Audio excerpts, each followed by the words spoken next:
Chapter 4. The difficulty was not only that Gerald had got the ring on, and couldn't get it off, and was therefore invisible, but that Mabel, who had been invisible, and therefore possible to be smuggled into the house, was now plain to be seen, and impossible for smuggling purposes. The children would have not only to account for the apparent absence of one of themselves, but for the obvious presence of a perfect stranger. "I can't go back to Aunt. I can't and I won't," said Mabel firmly, "not if I was visible 20 times over." "She'd smell a rat if you did," Gerald owned. "About the motor car, I mean, and the adopting lady. And what we're to say to Mademoiselle about you." He tugged at the ring. "Suppose you told the truth," said Mabel meaningly. "She wouldn't believe it," said Kathy, "or if she did, she'd go stark, staring, raving mad." "No," said Gerald's voice, "we daren't tell her, but she's really rather decent. Let's ask her to let you stay the night, because it's too late for you to get home." "That's all right," said Jimmy, "but what about you?" "I shall go to bed," said Gerald, "with a bad headache. Oh, that's not a lie. I've got one right enough. It's the sun, I think. I know black lead attracts the concentration of the sun." "More likely the pears and the gingerbread," said Jimmy unkindly. "Well, let's get along. I wish it was me was invisible. I'd do something different from going to bed with a silly headache, I know that."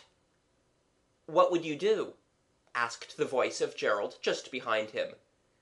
"Do keep in one place, you silly cuckoo," said Jimmy. "You make me feel all jumpy." He had indeed jumped rather violently. "Here, walk between Kathy and me." "What would you do?" repeated Gerald, from that apparently unoccupied position. "I'd be a burglar," said Jimmy. Kathy and Mabel in one breath reminded him how wrong burgling was, and Jimmy replied, "Well then, a detective." "There's got to be something to detect before you can begin detectiving," said Mabel. "Detectives don't always detect things," said Jimmy very truly. "If I couldn't be any other kind, I'd be a baffled detective. You could be one all right, and have no end of larks just the same. Why don't you do it?" "It's exactly what I am going to do," said Gerald. "We'll go round by the police station and see what they've got in the way of crimes." They did, and read the notices on the board outside. 2 dogs had been lost, a purse, and a portfolio of papers, of no value to any but the owner. Also, Houghton Grange had been broken into, and a quantity of silver plate stolen. £20 reward offered for any information that may lead to the recovery of the missing property. "That burglar's my lay," said Gerald. "I'll detect that. Here comes Johnson," he added. "He's going off duty. Ask him about it." The fell detective, being invisible, was unable to pump the constable, but the younger brother of our hero made the inquiries in quite a creditable manner. Be creditable, Jimmy. Jimmy hailed the constable. "Hallo, Johnson," he said. And Johnson replied, "Hallo, young shaver." "Shaver yourself," said Jimmy, but without malice. "What are you doing this time of night?" the constable asked jocosely. "All the little dicky birds is gone to their little nestses." "We've been to the fair," said Kathleen. "There was a conjurer there. I wish you could have seen him." "Heard about him," said Johnson. "All fake, you know. The quickness of the and deceives the high." Such is fame. Gerald, standing in the shadow, jingled the loose money in his pocket to console himself. "What's that?" the policeman asked quickly. "Our money jingling," said Jimmy, with perfect truth. "It's well to be some people," Johnson remarked. "Wish I'd got my pockets full to jingle with." "Well, why haven't you?" asked Mabel. "Why don't you get that £20 reward?"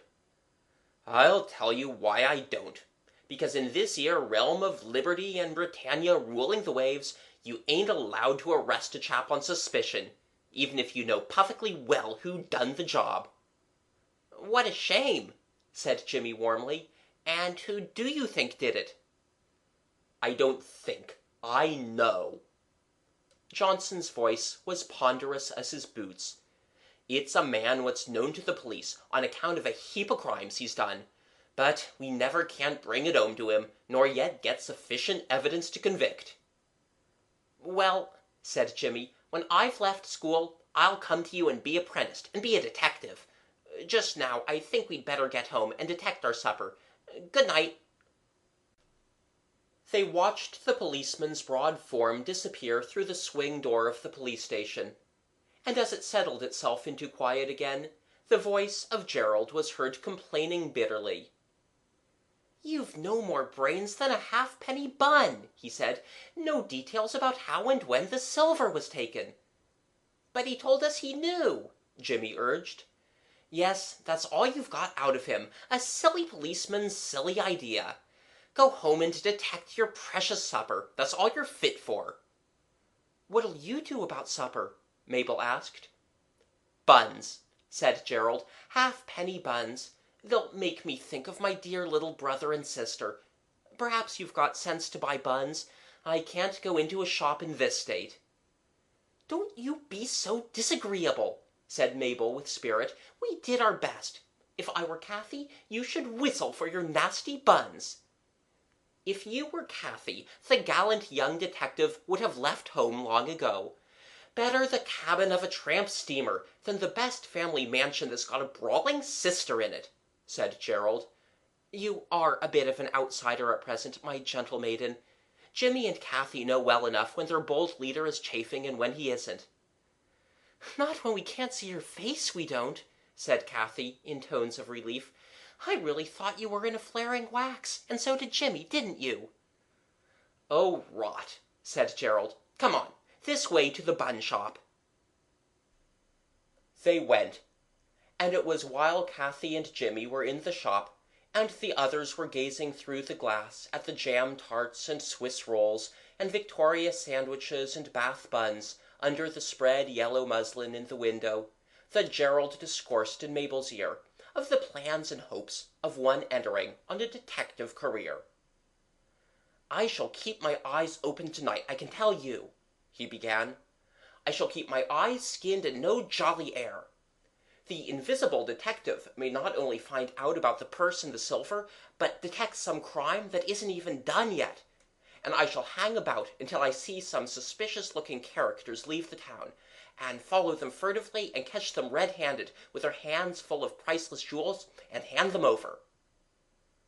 "Oh!" cried Mabel, so sharply and suddenly that Gerald was roused from his dream to express sympathy. "Pain?" he said quite kindly. "It's the apples. They were rather hard." "Oh, it's not that," said Mabel very earnestly. "Oh, how awful! I never thought of that before." "Never thought of what?" Gerald asked impatiently. "The window." "What window?" "The panelled room window. At home, you know, at the castle. That settles it. I must go home. We left it open, and the shutters as well, and all the jewels and things there. Aunty'll never go in. She never does. That settles it. I must go home. Now, this minute." Here the others issued from the shop, bun-bearing, and the situation was hastily explained to them. "So, you see, I must go," Mabel ended. And Kathleen agreed that she must. "But Jimmy said he didn't see what good it would do." "Because the key's inside the door, anyhow." "She will be cross," said Mabel sadly. "She'll have to get the gardeners to get a ladder, and—" "Hooray!" said Gerald. "Here's me. Nobler and more secret than gardeners and ladders was the invisible Jerry. I'll climb in at the window. It's all ivy, I know I could. And shut the window and the shutters all sereno. Put the key back on the nail, and slip out unperceived the back way, threading my way through the maze of unconscious retainers. There'll be plenty of time. I don't suppose burglars begin their fell work until the night is far advanced." "Won't you be afraid?" Mabel asked. "Will it be safe? Suppose you were caught?" "As houses! I can't be," Gerald answered, and wondered that the question came from Mabel and not from Kathleen, who was usually inclined to fuss a little annoyingly about the danger and folly of adventures. But all Kathleen said was, "Well, good-bye. We'll come and see you tomorrow, Mabel. The Floral Temple at 10:30. I hope you won't get into an awful row about the motor car lady." "Let's detect our supper now," said Jimmy. "All right," said Gerald a little bitterly. It is hard to enter on an adventure like this, and to find the sympathetic interest of years suddenly cut off at the meter, as it were. Gerald felt that he ought, at a time like this, to have been the centre of interest. And he wasn't. They could actually talk about supper. Well, let them. He didn't care. He spoke with sharp sternness. "Leave the pantry window undone for me to get in by when I've done my detecting. Come on, Mabel." He caught her hand. "Bag's eye the buns, though," he added by a happy afterthought, and snatching the bag, pressed it on Mabel, and the sound of 4 boots echoed on the pavement of the High Street as the outlines of the running Mabel grew small with distance. Mademoiselle was in the drawing-room. She was sitting by the window in the waning light, reading letters. "Oh, vous voici," she said unintelligibly. "You are again late, and my little Gerald, where is he?" This was an awful moment. Jimmy's detective scheme had not included any answer to this inevitable question. The silence was unbroken till Jimmy spoke. "He said he was going to bed because he had a headache." And this, of course, was true. "This poor Gerald," said Mademoiselle. "Is it that I should mount him some supper?" "He never eats anything when he's got one of his headaches," Kathleen said, and this also was the truth.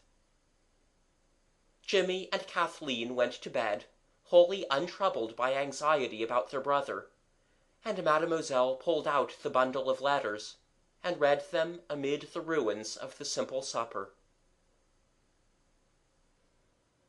"It is ripping being out late like this," said Gerald through the soft summer dusk. "Yes," said Mabel, a solitary-looking figure plodding along the high road. "I do hope Auntie won't be very furious." "Have another bun," suggested Gerald kindly, and a sociable munching followed. It was the aunt herself who opened to a very pale and trembling Mabel the door which is appointed to the entrances and exits of the domestic staff at Wielding Towers. She looked over Mabel's head first, as if she expected to see someone taller. Then a very small voice said, "Aunt." The aunt started back, then made a step towards Mabel.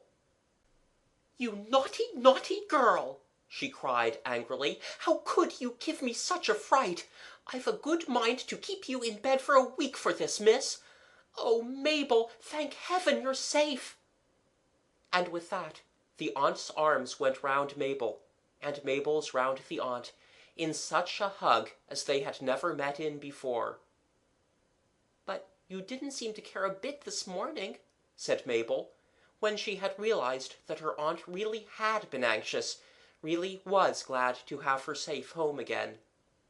"How do you know?" "I was there listening. Don't be angry, Auntie." "I feel as if I could never be angry with you again, now I've got you safe," said the aunt surprisingly. "But how was it?" Mabel asked. "My dear," said the aunt impressively, "I've been in a sort of trance. I think I must be going to be ill. I've always been fond of you, but I didn't want to spoil you. But yesterday, about 3:30, I was talking about you to Mr. Lewison at the fair, and quite suddenly I felt as if you didn't matter at all. And I felt the same when I got your letter and when those children came. And today, in the middle of tea, I suddenly woke up and realized that you were gone. It was awful. I think I must be going to be ill. Oh, Mabel, why did you do it?" "It was a joke," said Mabel feebly. And then the two went in, and the door was shut. "That's most uncommon odd," said Gerald outside. "Looks like more magic to me. I don't feel as if we'd got to the bottom of this yet by any manner of means. There's more about this castle than meets the eye." There certainly was, for this castle happened to be... But it would not be fair to Gerald to tell you more about it than he knew on that night when he went alone and invisible through the shadowy great grounds of it, to look for the open window of the panelled room. He knew that night no more than I have told you. But as he went along the dewy lawns and through the groups of shrubs and trees, where pools lay like giant looking-glasses reflecting the quiet stars, and the white limbs of statues gleamed against a background of shadow, he began to feel, well, not excited, not surprised, not anxious, but different.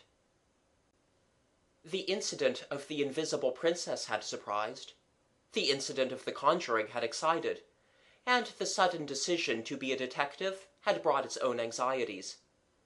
But all these happenings, though wonderful and unusual, had seemed to be, after all, inside the circle of possible things. Wonderful as the chemical experiments are, where two liquids poured together make fire, surprising as legerdemain, thrilling as a juggler's display, but nothing more. Only now a new feeling came to him as he walked through those gardens. By day those gardens were like dreams. At night they were like visions.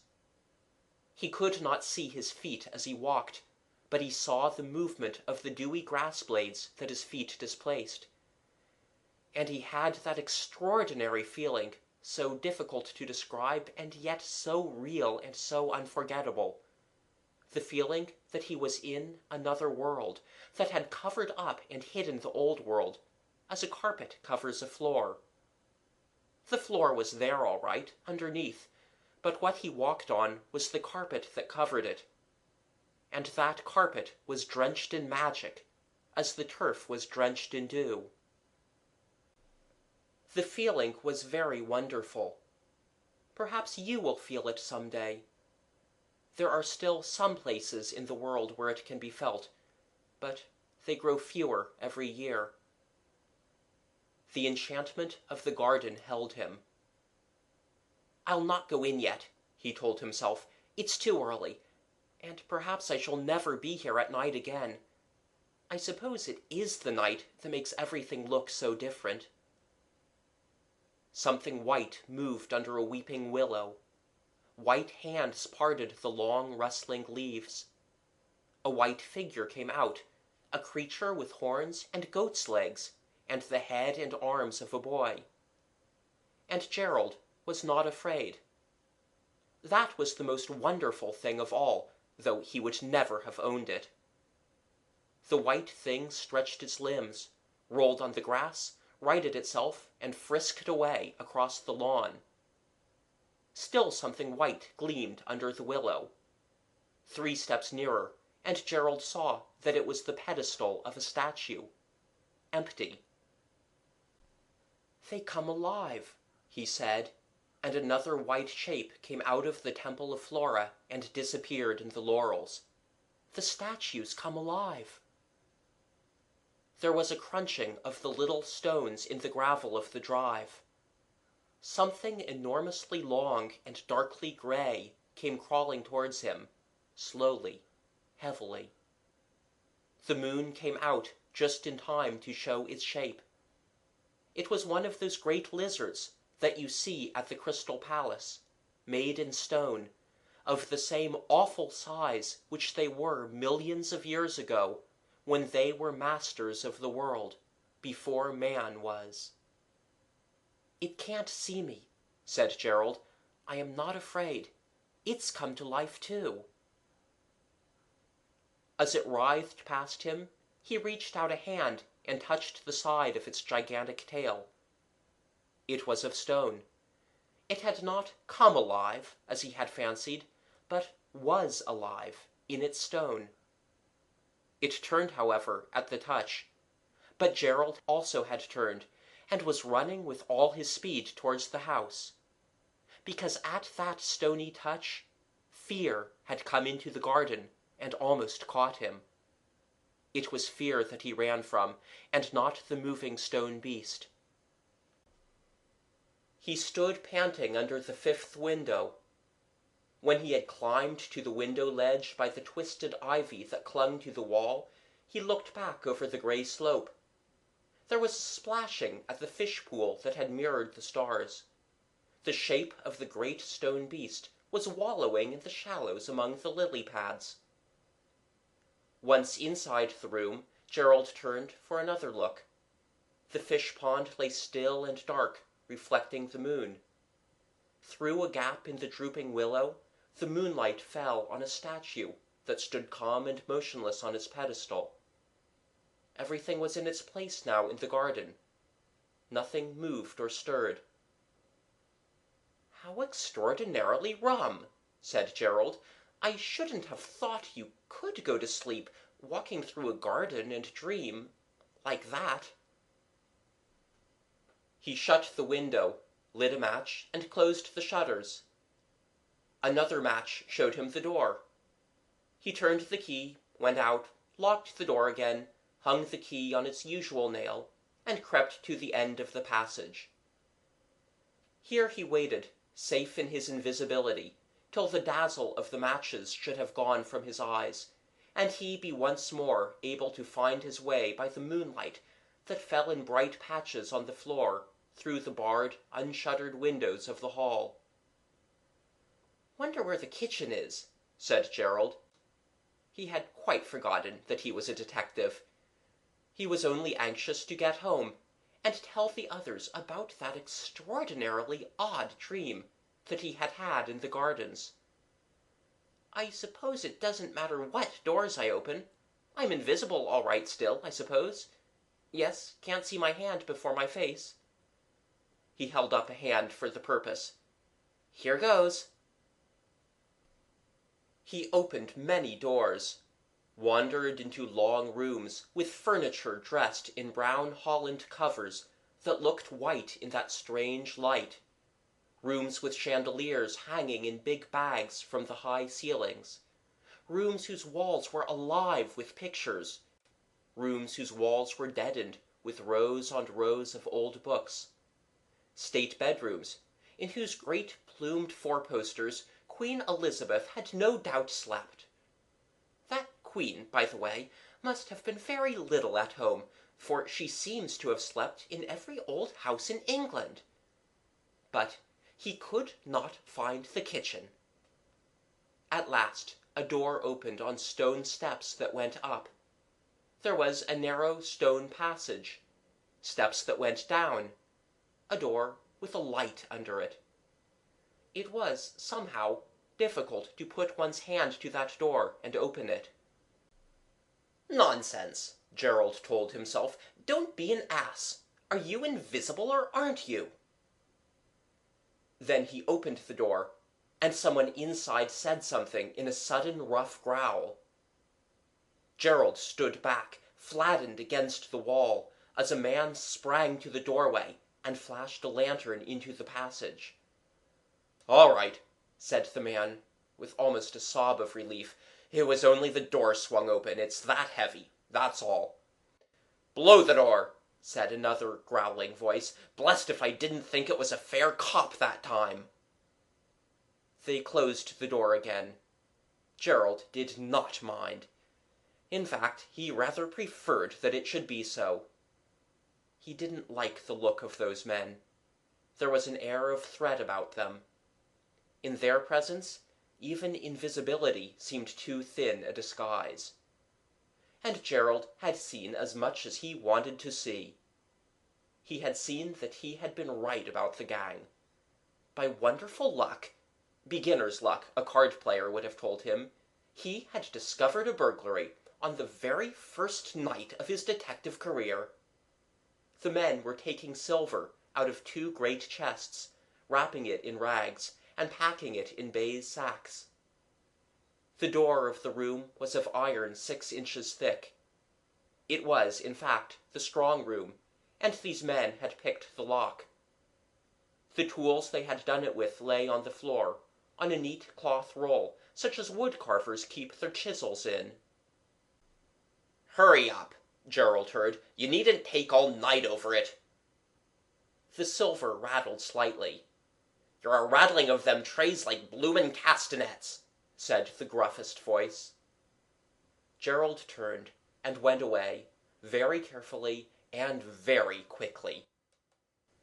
And it is a most curious thing, that though he couldn't find the way to the servants' wing when he had nothing else to think of, yet now, with his mind full, so to speak, of silver forks and silver cups, and the question of who might be coming after him down those twisting passages, he went straight as an arrow to the door that led from the hall to the place he wanted to get to. As he went, the happenings took words in his mind. The fortunate detective, he told himself, having succeeded beyond his wildest dreams, himself left the spot in search of assistance. But what assistance? There were, no doubt, men in the house, also the aunt, but he could not warn them. He was too hopelessly invisible to carry any weight with strangers. The assistance of Mabel would not be of much value. The police? Before they could be got, and the getting of them presented difficulties, the burglars would have cleared away with their sacks of silver. Gerald stopped and thought hard. He held his head with both hands to do it. You know the way, the same as you sometimes do, for simple equations, or the dates of the battles of the Civil War. Then, with pencil, notebook, a window ledge, and all the cleverness he could find at the moment, he wrote, "You know the room where the silver is. Burglars are burgling it. The thick door is picked. Send a man for police. I will follow the burglars if they get away ere police arrive on the spot." He hesitated a moment, and ended, "From a friend. This is not a prank." This letter, tied tightly round a stone by means of a shoelace, thundered through the window of the room where Mabel and her aunt, in the ardor of reunion, were enjoying a supper of unusual charm. Stewed plums, cream, sponge cake, custard in cups, and cold bread and butter pudding. Gerald, in hungry invisibility, looked wistfully at the supper before he threw the stone. He waited till the shrieks had died away, saw the stone picked up, the warning letter read. "Nonsense," said the aunt, growing calmer. "How wicked! Of course it's a hoax." "Oh, do send for the police, like he says," wailed Mabel. "Like who says?" snapped the aunt. "Whoever it is," Mabel moaned. "Send for the police at once," said Gerald outside, in the manliest voice he could find. "You'll only blame yourself if you don't. I can't do any more for you." I'll set the dogs on you," cried the aunt. "Oh, Auntie, don't!" Mabel was dancing with agitation. "It's true. I know it's true. Do wake Bates." "I don't believe a word of it," said the aunt. No more did Bates, when, owing to Mabel's persistent worryings, he was awakened. But when he had seen the paper, and had to choose whether he'd go to the strong room and see that there really wasn't anything to believe, or go for the police on his bicycle, he chose the latter course. When the police arrived, the strong room door stood ajar, and the silver, or as much of it as the 3 men could carry, was gone. Gerald's notebook and pencil came into play again later on that night. It was 5 in the morning before he crept into bed, tired out and cold as a stone. "Master Gerald!" It was Eliza's voice in his ears. "It's 7 o'clock and another fine day, and there's been another burglary. My cat's alive!" she screamed, as she drew up the blind and turned towards the bed. "Look at his bed, all cropped with black, and him not there. Oh, Jiminy!" It was a scream this time.